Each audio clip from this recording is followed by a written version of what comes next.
Welcome to the Make and Design Podcast. I'm your host, Carina Gardner. On this podcast, we're unraveling the everyday joys and dilemmas of design, making, and business. For makers who want to be designers and for designers who are makers, this is your inside scoop to help you grow your business and bring more creativity to your life. Hey guys, Lindsay's here with us today, and you guys are going to love this conversation. It's a couple of creative directors in the scrapbooking industry just telling you all the things that we ran into. And I think you guys believe me when I tell you certain things, but it is great. Like Lindsay and I were just chatting before we came on here. And we're just like, these are the things, right? So if you've been looking to get a contract for scrapbooking, which by the way is pretty tough these days because there's so many in-house designers, but like if you ever even want to go in-house design, which would be pretty cool as well, just doing that. Lindsay and I are going to talk about that. She managed a much bigger team. You guys had an in-house team, correct? Correct. Yeah. How big was your in-house team? Oh gosh, at American Crafts, I think kind of at our peak, we maybe had upwards of 50 in-house designers working on a lot of different brands. So much bigger than Echo Park Cartabella because we never had, when I left, we brought in-house designers, but before that, it was like my design team. And so like, it was like my 5 designers for Cartabella, and there was probably like 5 designers for Echo Park. So there's only 10 of us in total. So American Crafts is like whole nother level. So Lindsay, I just want you to talk, like, tell us about your experience as a creative director. Like what, I bet I would be shocked at some of the stuff you dealt with versus what I dealt with. Oh gosh. I know we probably need to swap stories, huh? Yeah. Talk shop. Well, maybe just like a quick background for this crew here in Design Suite. So I've worked for the better part of 15 years in the scrapbooking industry at American Crafts for about 10, 11 years. And then with Crate Paper for about 3.5 years. Okay. Were you specifically working with Crate Paper? Because I remember when... why did I say Crate Paper? I meant close to my heart. Oh, close to my heart. I was like, wait, gosh, I don't remember what they... that was such an inside, like that time period of all the different, right? Like, and the number of titles that have changed, like Silhouette, what used to be like Quick Cuts, like just all the changes, right? Okay. We're just going to chalk that up to a close to my heart. Yeah. And close to my heart is like, you guys, like almost like is an MLM basically, right? Scrapbooking. Direct sales. Do they still exist? Yes. Yeah. It's kind of been interesting as COVID hit, the direct sales companies, specifically Close to My Heart and Stampin' Up, those 2 companies like skyrocketed in sales because retailers were shutting down. And so those 2 companies specifically, sales did really well. I think I don't know specifically for Stampin' Up, but I would guess that sales for Stampin' Up did really well. Probably on a similar trajectory that we were doing at Close to My Heart, because our products were made domestically in the United States, and we were still shipping, and we have, we call them makers. We would call them makers, but they could sell direct to their customer groups. So think of it as like Pampered Chef or any of those direct sales companies. I remember so there was a time period when I was at Cartabella that I got headhunted by one of those companies, and I can't remember which one. I want to say it was Stampin' Up. And at the time there was another scrapbooking company who said, why don't you leave and come be our creative director? And so that's why actually it's really fun to talk to Lindsay, because I'm curious to see what she does in future, because at the moment she has just gone through stage 4 cancer, colon cancer, right? And she's taking a break because she's taking care of her health, but I'm actually very curious to see what Lindsay ends up doing. So like Carina mentioned, it was right around Christmas 2020. Clearly 2020 was not done with me. It was like the last week in 2020, right? Like right before Christmas. How rude, right? I know, so dumb. Was diagnosed with stage 4 colon cancer. And so spent the most of 2021 in chemo and some radiation and some surgeries, dealing with that. And then earlier this year, 2022, so we're taping the show right now in August of 2022.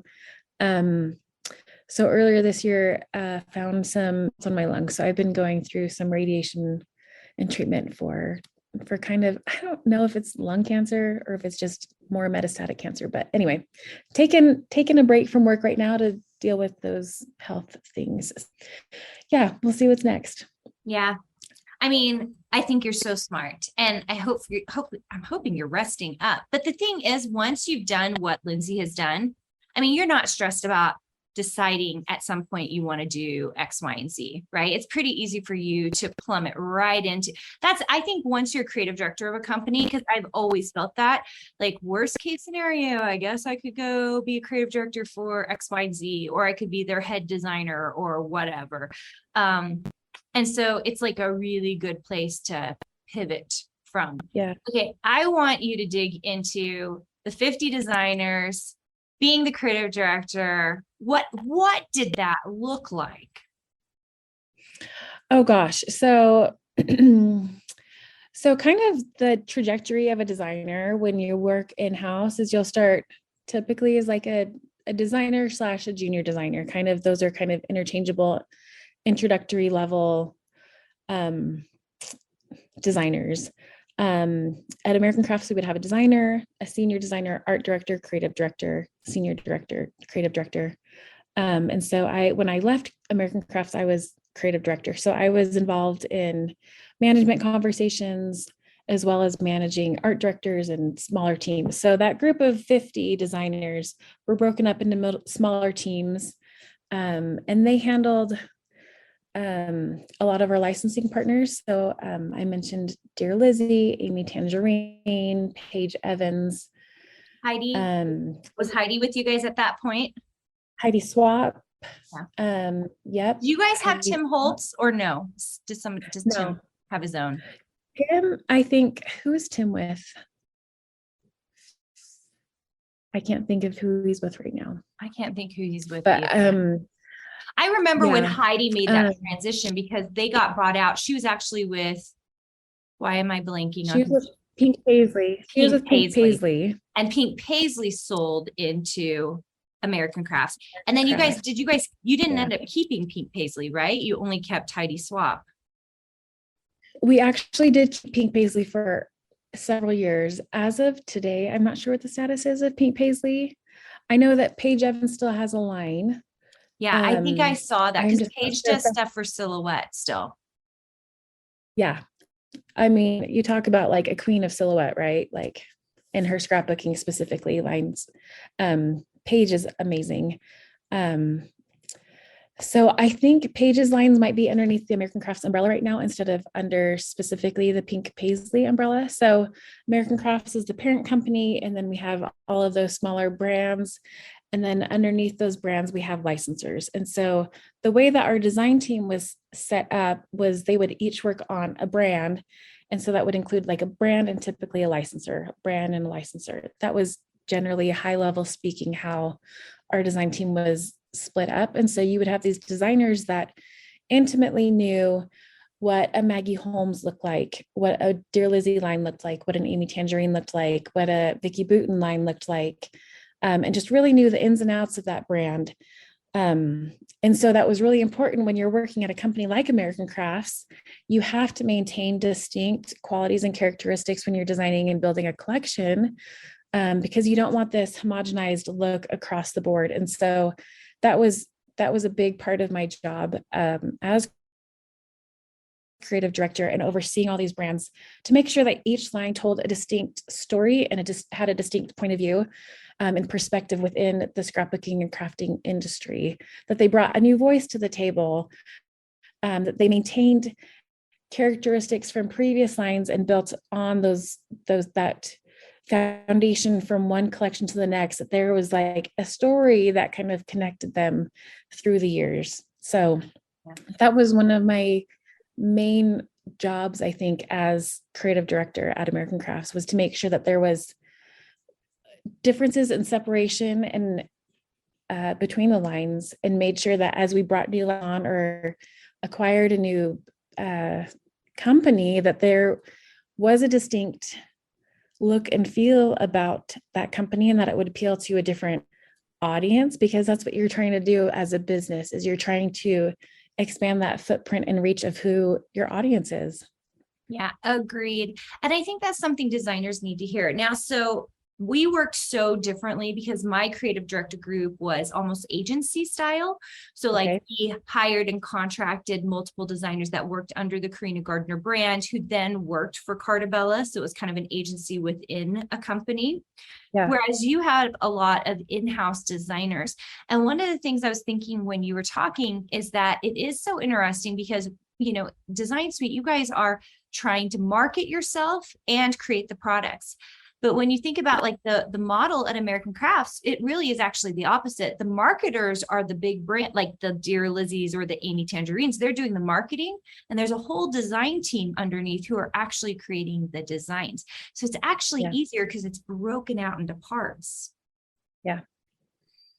Yeah. And that was always kind of not the mystery behind things, but, and I don't think that it is any mystery, but I think maybe one of the misconceptions, maybe is the right word, is that Elizabeth Karchner is the actual designer on the Dear Lizzie line, and that Amy Tan is the actual designer on Amy Tangerine, that Vicky Booten is the actual designer, meaning the actual pixel pusher and designer and illustrator. And that's not to say that the designers don't contribute, but as far as being the actual designer on the collections, the in-house designers, the one that's actually working for American Crafts, we were the ones that were doing the heavy lifting and the actual designing. Yeah. So I think that took me a while to figure out that some companies worked like that, because we didn't do it that way at Echo Park Cartabella. It was like the designer was the designer. And so it depended on the company, and it also depended on how small the company was, right? Because like a Fancy Pants, they're all like, the CEO is the designer, right? Like she was just like doing all the design work or whatever. And Heidi Swap had come to like one of my workshops to learn Illustrator. And that's when I kind of had figured, I put two and two together when Heidi and Eric and I were talking, realizing that Heidi couldn't design most of her lines. Like she knew the vision. And did your people, like, did Amy Tan come in and say, this is the vision for the line? Yeah. So I was going to kind of maybe deep dive into that maybe for Design Suite listeners too. So like, as we would kick off a collection, we would have the licensor. So it's the Amy Tan, it's the Liz, it's the person, Maggie Holmes. They would come and we would have a couple of days of deep dive, and they would bring inspiration. We would bring inspiration. Here's our color palette. Here's the typography we want to use. Here's the point of view that we want to achieve. We would kind of come up with a whole story. Like if this person listened to music, who would they listen to? What's a movie that they would watch? What's kind of, you create this whole persona, right? And that's who you kind of create to. So we would create our design style board by the end of that meeting, and then we'd be off to the races. We would figure out the products that we were going to design, everything. And so, the licensor was very involved in that stage. And then it was a lot of meetings after that, usually on Skype or whatever we used at the time. And they were involved in decisions that were being made. But as far as like the actual design work and designing stickers and die lines and all of that stuff, it would not be the person whose name is on the line. It was actually us in-house designers that were doing that work, the heavy lifting. So just out of curiosity, but also to say that they have that responsibility to do the marketing side of it too, right? So like we said earlier, they're the ones that say, here's my new product line, here's all of the marketing, and they had that responsibility to sell it at that point. So very interesting. So just out of curiosity with your structure, so I'm guessing junior designers, they probably ended up in a lot of the production work. Is that the case? Or was it your senior? It was probably, I was going to say, because when we had junior designers, they were making sure everything was correctly fitted, and the stupid, whatever, at the bottom of every scrapbook paper is like perfectly set up. So was that your junior designer or regular designer? What was your senior designer doing? So the senior designer often did a lot of the heavy lifting as far as like designing the patterns, designing the illustrations, designing the word art. And obviously like a designer, a junior designer would get opportunities to create some of that artwork. But I think as that entry level designer, to learn how to set up a barcode, to like understand how the commercial side of things have to be right. If you're selling into Hobby Lobby and Michael's and Target and Joann's, like you have got to get that right. Otherwise, it's thousands of dollars in mistakes. Well, and people don't Right? realize like the crazy little nuances too. Like I remember one of our big issues was that your barcode always has to be in grayscale while everything else is RGB, and it has to be set up differently. And we just like, I had one of my production people like working on it and like they had screwed it up, and it was just like the barcodes didn't work.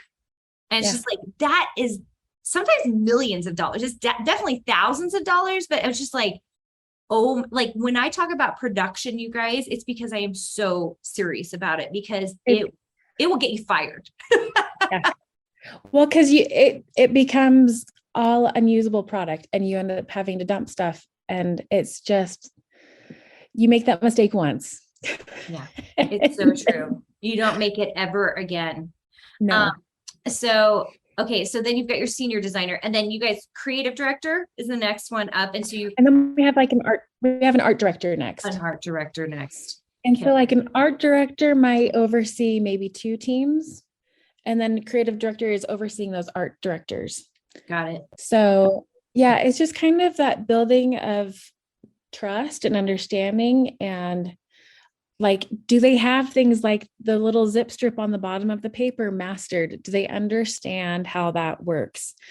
Do you understand, like, can you zoom in and be like, and identify an issue right off the bat? And that sounds crazy to have like such a critical eye, but being critical is not a bad thing because you're saving potentially millions of dollars down the road.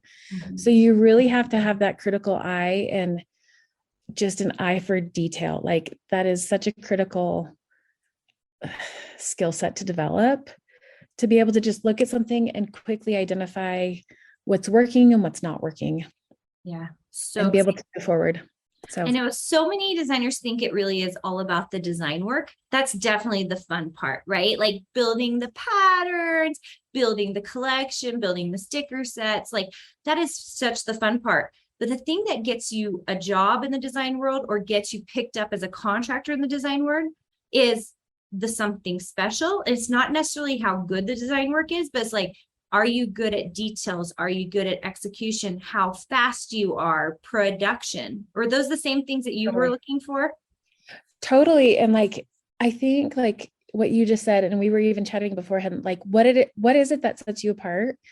Like when you look at someone's portfolio, are you designing in a collection? Do you have that commercial aesthetic? Are you designing for yourself? Or are you designing for the masses? Because, like it's totally fun to create art for yourself, but it's another thing to create artwork that appeals to an audience that is going to bring in the money. Because as much as I love to create for myself, I also have bills to pay. I have to make money. And so understanding what is commercially appealing is critical. And so do you have a portfolio that looks like it all goes together, that looks like something I could just slap a barcode on and send out the door? Like, is that your frame of mind as you're creating? Or is it just like a one-off thing here and there? I'm trying something to see if there's like an example, but I don't have anything within reach here. But I think that was one of the mistakes that I made as I was looking for a job. Like I would just create a one-off thing and wasn't looking at like, here's a hero pattern, here's a secondary pattern, and like a third, like, does it all go together? And I think quilting and scrapbooking have a lot of similarities when it comes Very to much the same. It is different in that in scrapbooking, I feel like you actually have a lot more leverage, like for patterns and building out. In fabric, it tends to be tighter, and you've got 3 colorways, so that the design work has to be tighter. But I think that's why those 2 things have become, my bread and butter, because they go together. If you can think in collections, if you can think about like, especially what you call the hero, I usually call the master. It really is all about like, how strong can you make it so that the rest of the collection is very easy to build? Yeah. totally. And that's totally what you look for. And I think another big thing that I look for when I'm hiring a designer is, do they have a creative mind, or are they relying on their tools too much? I mean, Illustrator has become such a powerful tool. I mean, we have a pattern tool now, like that's pretty awesome. But I've seen a lot of people rely on the tools too much and not the creativity. So I can teach Illustrator all day long. I can teach you the tools, but do you have a creative mind? That is so much more difficult to train and to harness. And I'm sure you've probably encountered a similar thing too. You can't teach that. Like, do you have that it factor? So good. Okay, see you guys. Hey, did you know that you can visit me at makeanddesign.com to learn more about this podcast and join my VIP group for weekly freebies? I can't wait to see you there.